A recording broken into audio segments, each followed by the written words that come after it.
Questions young people ask. How do I stop overthinking?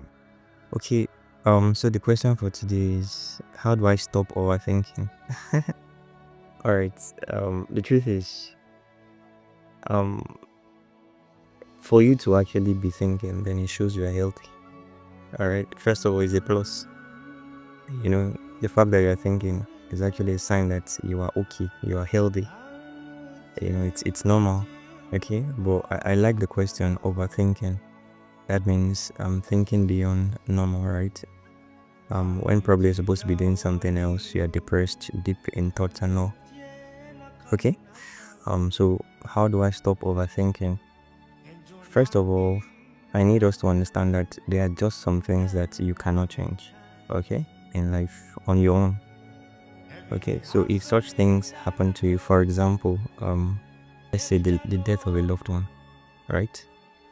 Or let's say you failed an examination, something negative, in fact, because that's what arouses most of these thoughts. First of all, you need to come to terms with that reality that, oh, this thing has happened.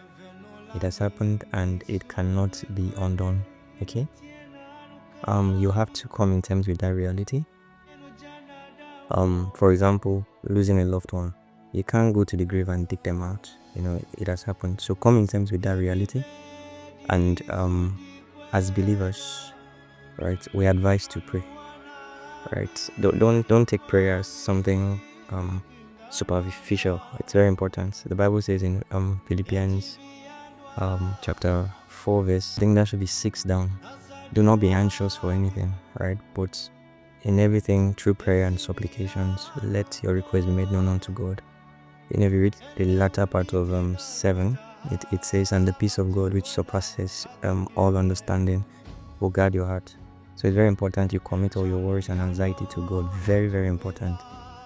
And lastly, I would say that if you know you're someone that thinks a lot, right? Most times it comes when you're isolated. Try to associate with good people that will edify you, people that can cheer you up and all. Because listen, you have to guard your thoughts. The deeper you think, especially when it comes to negativities, the more those negative things get attracted to your heart, right? So you have to be very intentional about guarding your heart and subduing all those thoughts to the obedience of Christ. Okay, I hope that helps. So number 1, I'm coming to terms with that reality. Number 2, commit it to God. And number 3, surround yourself with cheerful people. Okay, I hope that helps.